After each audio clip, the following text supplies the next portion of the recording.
Hello, welcome back to Parser hacking. We've been working on our recursive descent parser, and in the last video we worked on method definitions and method definitions with arguments, but I wanted to do something a little bit different. I had this idea, I don't know if you remember, but there's various places where we have to do skip new lines, skip new lines, skip new lines, and then we also have to do skip semicolons.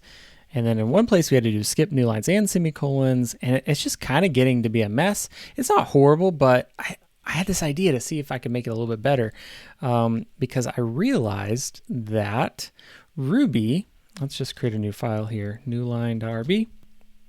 Ruby only really allows a new line inside of an expression and after certain operators. And so I think that we could come up with a list of those and do something a little bit different with our tokenizer, with our Lexer.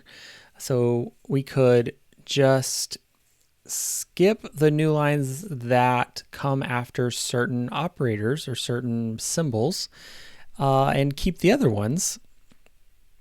And then we could unify our semicolons and our new lines. So I think that would be really cool if we could do that. And this is more of an experiment, but if you call a method called foo and you put a parens, then you're allowed to have a new line after that. And if you have a line and you have a comma, then you're allowed to have a new line after that. And also new lines before parens don't count. So there's just certain situations. Okay, so 1 plus 2 is another one. That's an operator. 1 ampersand, binary and is one that allows a new line. Even the keyword and allows a new line like that. We already said comma. What else?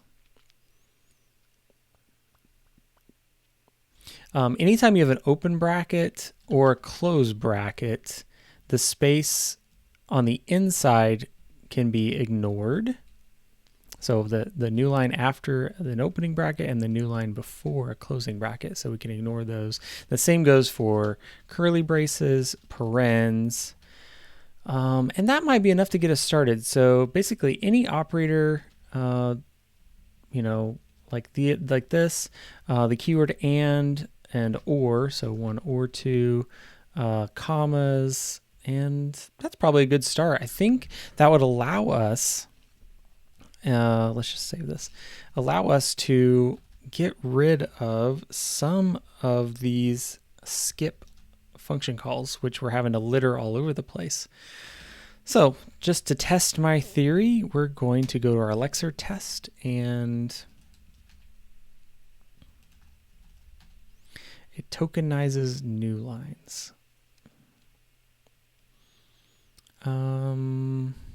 Tokenizes semicolons.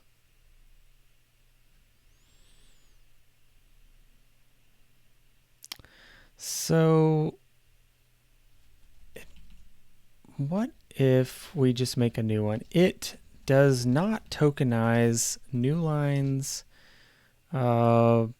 that can be collapsed. Or let's just say it ignores new lines that are not significant.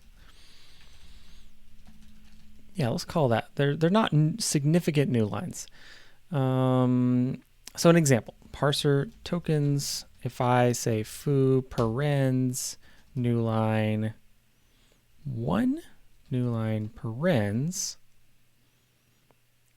then the result should be type identifier literal foo followed by type parens followed by type, what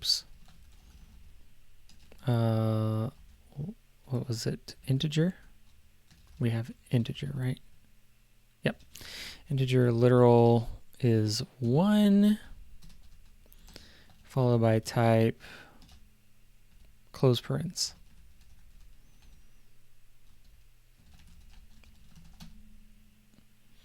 That's what I would like to get. Oh, I didn't commit last time's stuff, so we'll just commit that real quick. Parse method definitions with arguments. Okay, so let's do make and Ben Natalie test, Natalie Lexer test.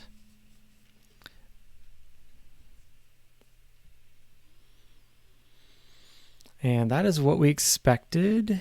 We got the Newlines tokenized, but we want these to go away. So in our Lexer, we want to look for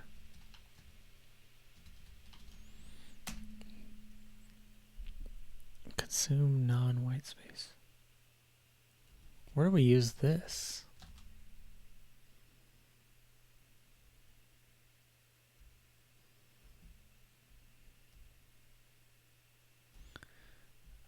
Oh, that's for the invalid token. That makes sense. Okay.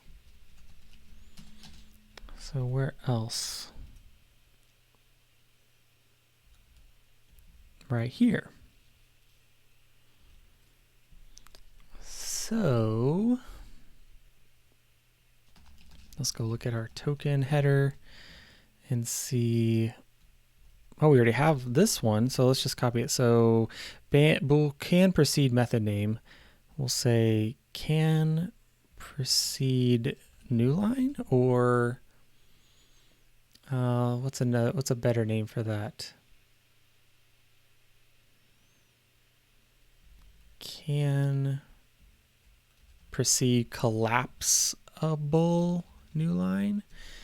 I don't know if collapsible is a word, but if it is, does it have an E after collapsible? Does it have an E there or no? Collapsible, I-B-L-E, collapse, I-B-L-E. Okay, gotta love English. It's just the best. Collapsible. Can proceed collapsible new line. And we know that we said a comma can. And I'm just going to copy this. Actually, let's do it like this. Comma can, a plus, minus, a multiply, a divide. This is going to be a long list.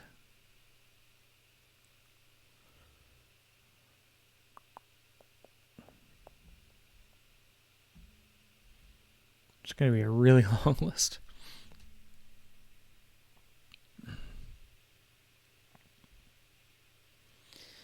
Well, I don't know any way around it other than to just go through them one by one.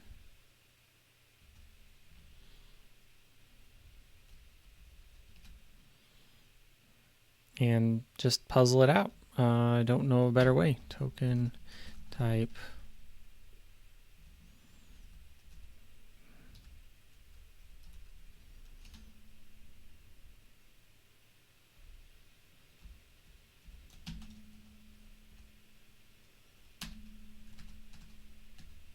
There we go. Get rid of the commas. We're going to be deleting the ones that don't make sense.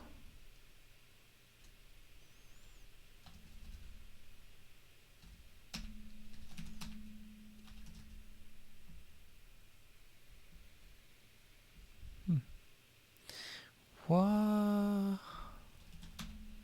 There we go. Okay, let's get rid of the ones that we added by hand. Let's just leave that. Okay, so things that can have a new line after them. Alias, nope. And an arrow, yes. Begin, no. No. And why do I have and binary and? Oh, I know why. Because it's a single pipe versus a double pipe. Okay. binary was complement, binary XOR, break keyword, nope, case. I don't think so on case. Class, probably not. Class variable, nope. Comma, yes. Comment, nope. Comparison. Oh, that one. Yeah, probably yes. Constant, no. Constant resolution. So Ruby, no. No. So can I do module foo class bar? Can I say x equals foo colon bar and then print it? Oops. Ruby NL. Yes, you can't. So constant resolution, yes. Defined keyword, no. Def keyword, no. Divide equal, yes. Do keyword, no. Dot and dot for range.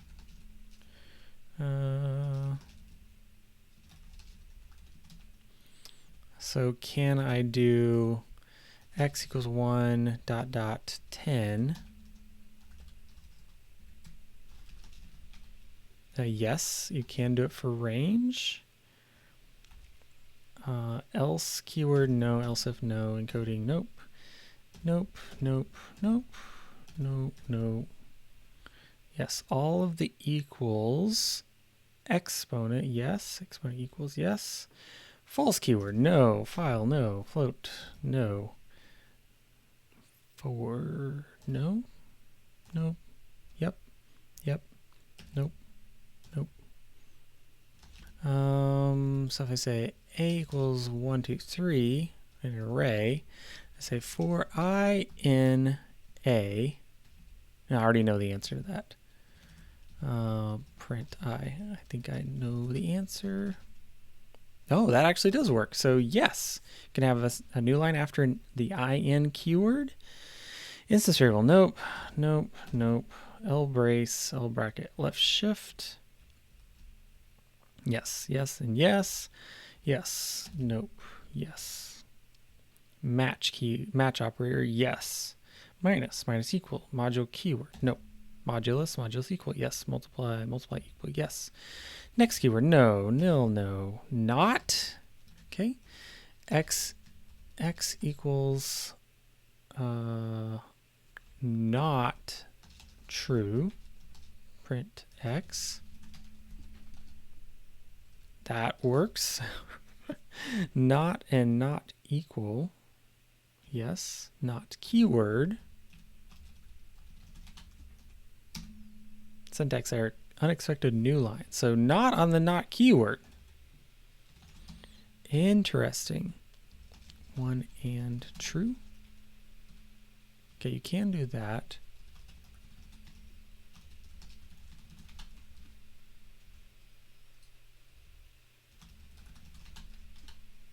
Oh, wait.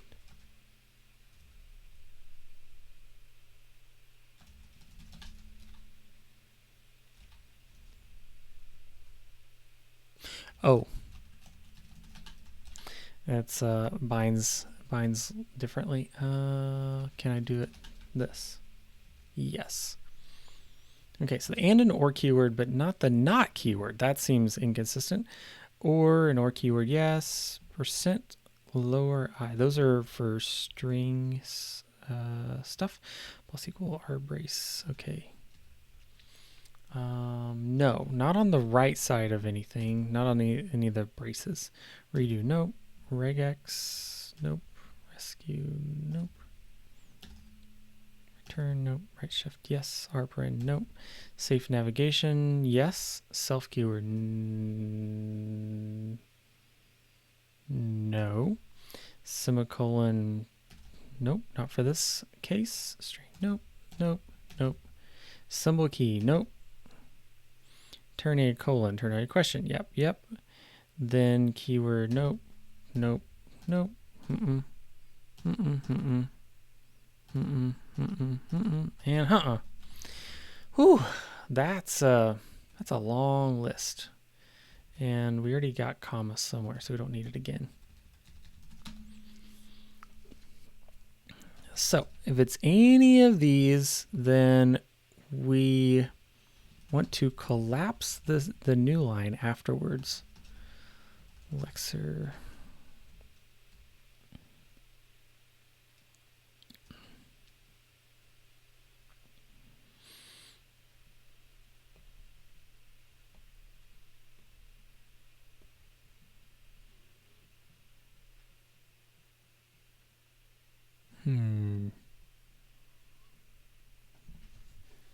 Question is, do I return a token at all, or do I just keep advancing? So let's say if current token, oh no, current care. Oh, that's not going to work. I don't have the token yet.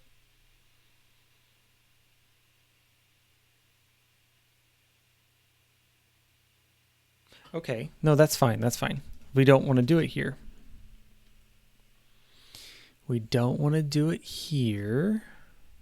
Right here's where we want to do it. Next token, perhaps? Or here. Tokens push. Okay. In the vector, do we have a pop? Nope, we don't. But we could void t pop if m size is greater than 0. Let's see. If it is 0, then we're just going to return null putter. Man, I'm really excited about this. I hope this works. Otherwise, we're going to m size minus minus. Actually, let's do return m data m size minus minus. So we'll decrement it after we access the data. That should pop it off. We won't worry that the pointer is still on the array, I think. Maybe we will.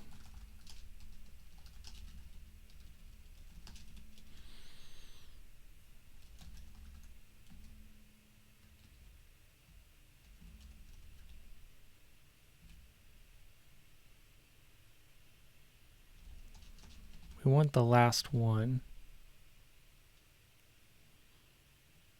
So if we have 1 items, the index is 0. Yeah, so it's -1. M data, M size -1 equals null putter.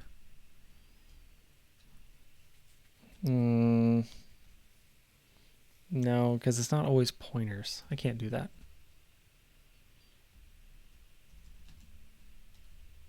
Let's just return it.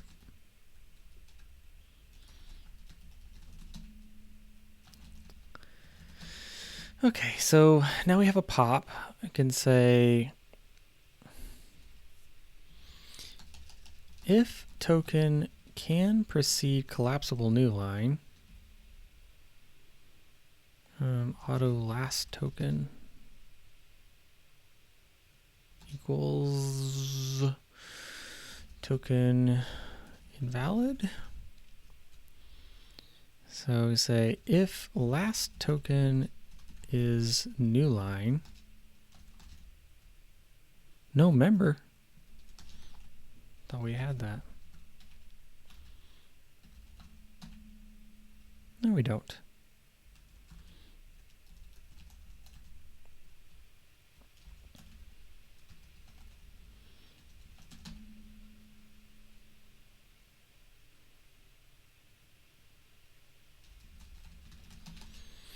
I don't know if this is the right way to do this.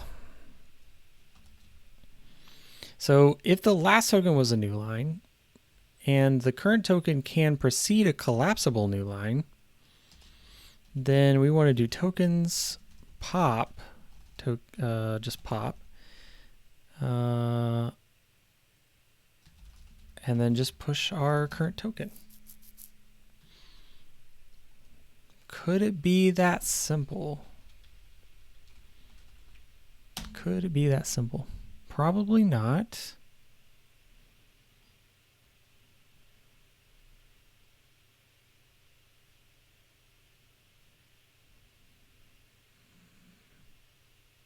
Oh, right. No, I'm returning null putter. Interesting.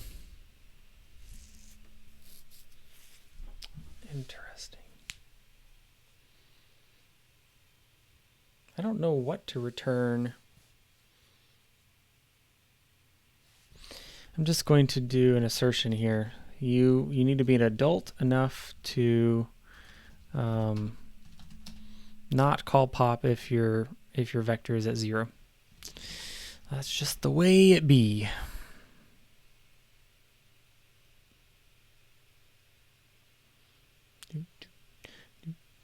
I got Christmas music in my head. Can't wait for Christmas.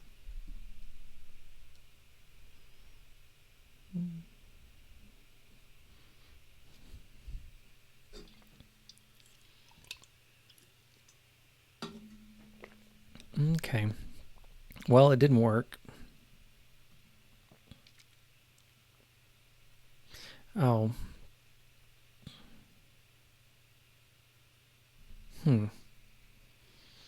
This one should have gone away. I'm not surprised this one didn't go away because we didn't write code for that, but we wrote code for this one to go away.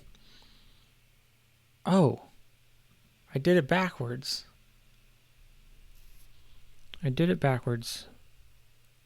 Oh, and I also didn't set last token. Oh.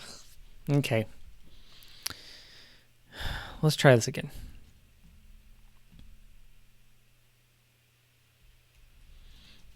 Last token equals token. Okay. Bool skip next new line is false.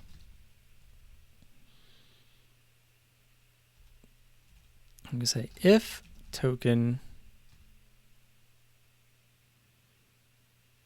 well, so if skip next new line is true and the current token is a new line, then we're going to continue.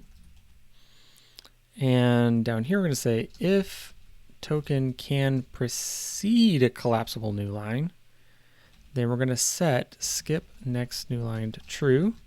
Oh, and then up here, we need to skip next new line equals false. But what if there's more than one?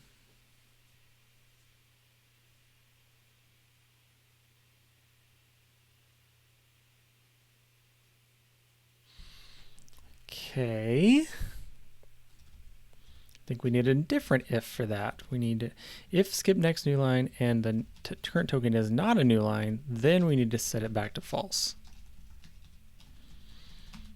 This is getting a little bit weird. So these are like before conditions, after conditions, and then this is setting right here. Okay.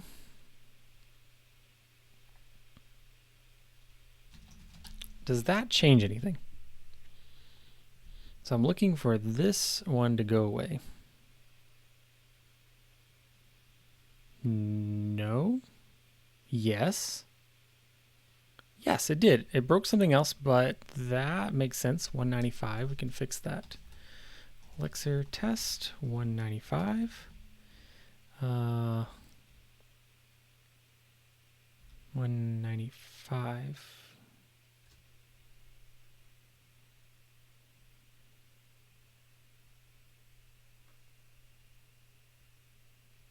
What token type is that? Oh, that's funny. That's a binary OR, I think. It's actually a pipe. Okay, fair enough. But this new line goes away.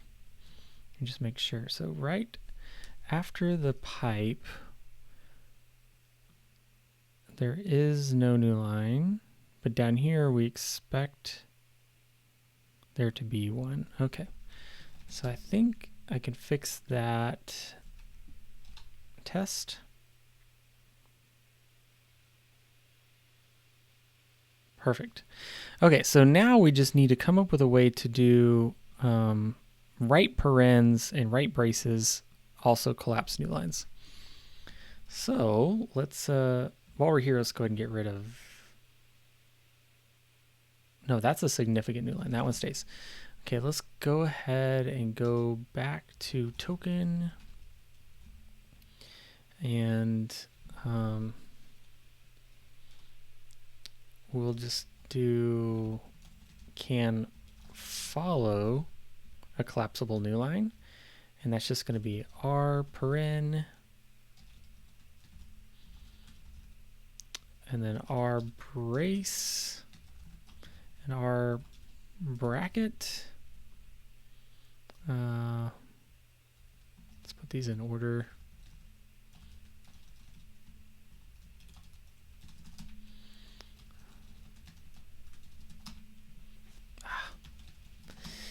Okay, can follow a collapsible new line. There might be other symbols that can, but that's good for now. So we need something similar where we say if if token can follow a collapsible new line and the last token is a new line,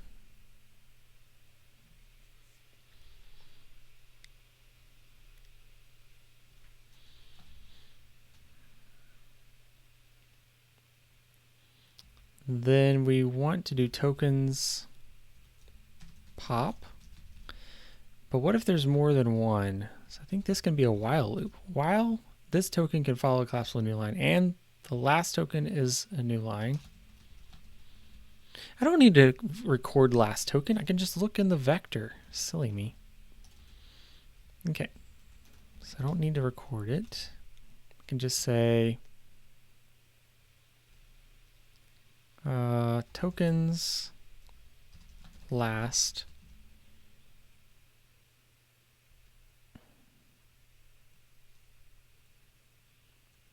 we don't have a last. How hard would it be to add a last?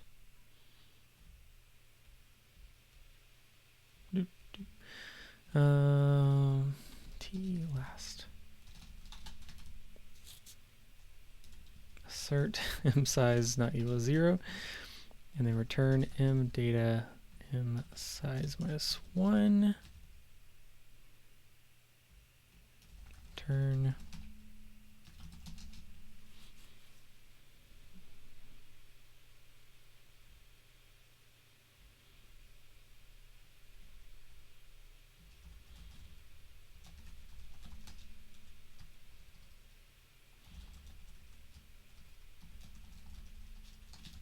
okay, so it's not empty, and the previous token is a new line. Then we're going to do tokens pop. Okay, so let's try some comments. Get rid of new lines before certain tokens. I'm going to say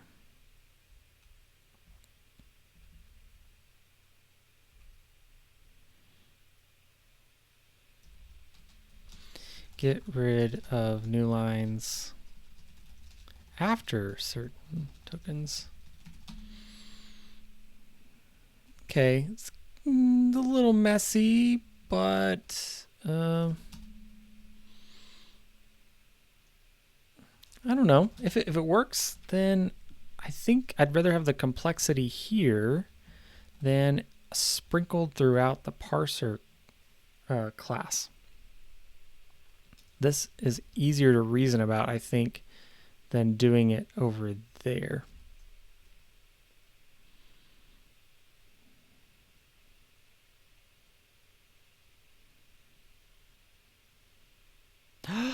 It works.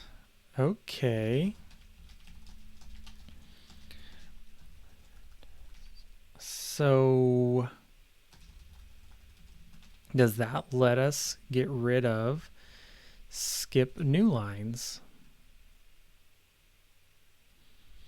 It doesn't let us get rid of it completely, but it will remove it from here, I think. And here, and here, and here, and here. Oh, I don't know. I don't know. I'm scared. This is where we see if it pays off. Does it work? Oh, it works. Now I don't have to remember to put this everywhere. This is so much better. Okay, what about semicolons? Because now the new lines that are left can be treated like semicolons.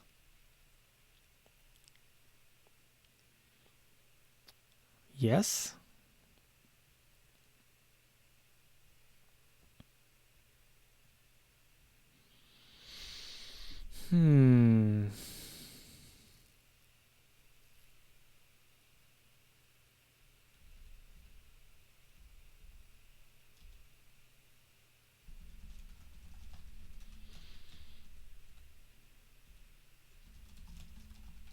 So we don't even need this function anymore. And I don't think we need this one either. Because I think this should be new lines and semicolons.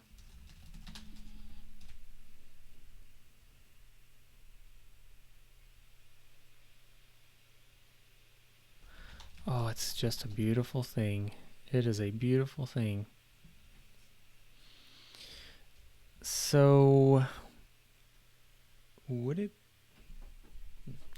be possible to unify these token types into one, just EOL?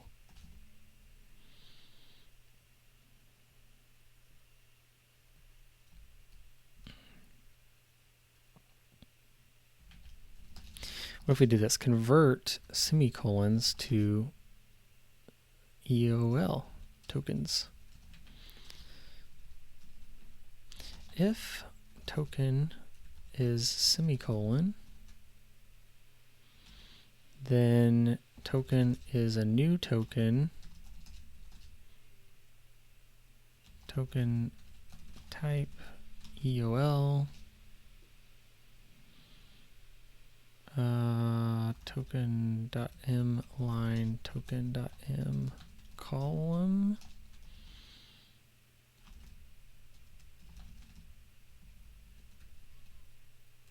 No M. Let's just make sure that didn't break anything.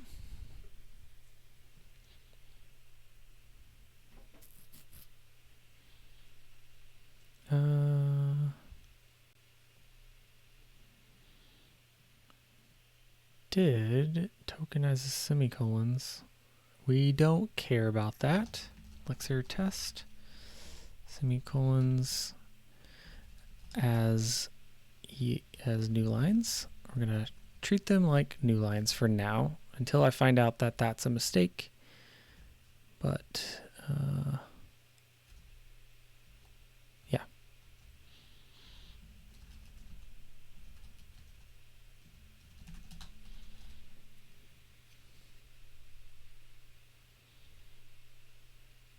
Okay. This is looking good. So now everywhere we have this, skip new lines and semicolons, we can just say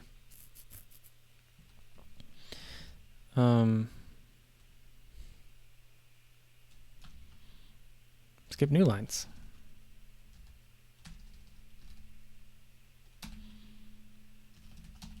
And we don't need this other conditional.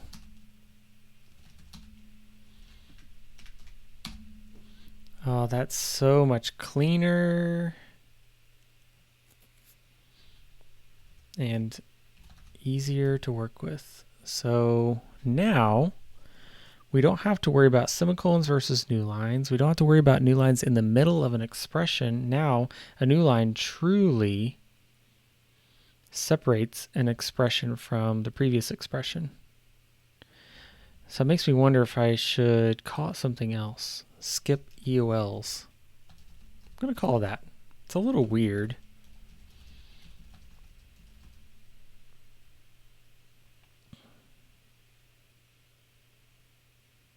Or let's just do...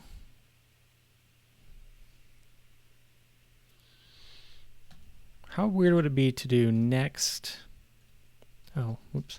Skip new lines. Next expression.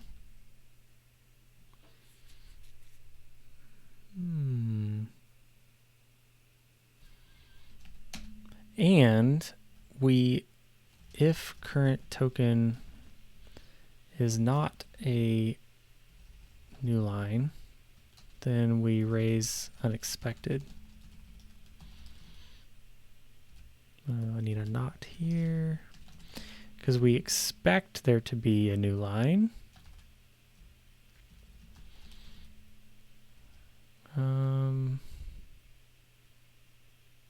We don't always expect there to be a new line. There just can be a new line.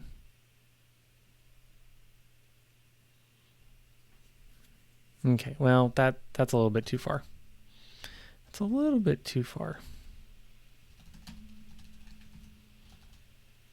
Next expression. So let's just go through this. Next expression. I don't know. I think I like that. I'm not married to the name. I think it communicates what we're trying to accomplish.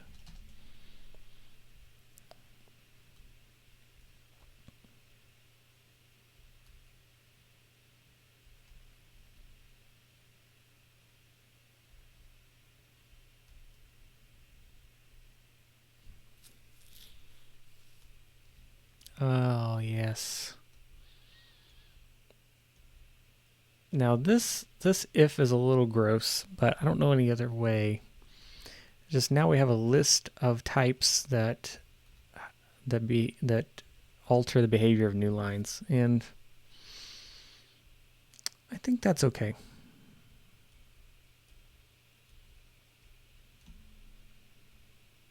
Okay. Ignore new lines that are not significant while tokenizing. This simplifies our parser code quite a bit. Okay. Well, that experiment worked out. I'm going to push all this stuff. Oh, no, I shouldn't. Did I do parser test? I did the Lexer test, but did I do the parser test? Actually, I did, right? I think I did. So I did the parser test, Lexer test. Yep, we're good. We're good. Okay, I already pushed it. Well, what did we do? We found a better way to handle new lines and semicolons in our parser. That was pretty cool. I'm sure that's in a book somewhere telling me to do something like that. It may be unique to Ruby because Ruby has optional semicolons, and you can put new lines. Well, it might be like JavaScript. Maybe there's a book somewhere that says that's how JavaScript is parsed. I'm not sure, but I'm sure that I didn't invent that thing of doing it in the Lexer. But I'm glad that I found it regardless. Maybe it's just one of those things that's obvious. Once you've been doing it a while, it becomes obvious. But when I had that thought, I was super excited and had to try it. So thanks for being here with me and following along, and appreciate you all. We'll see you next time. Bye.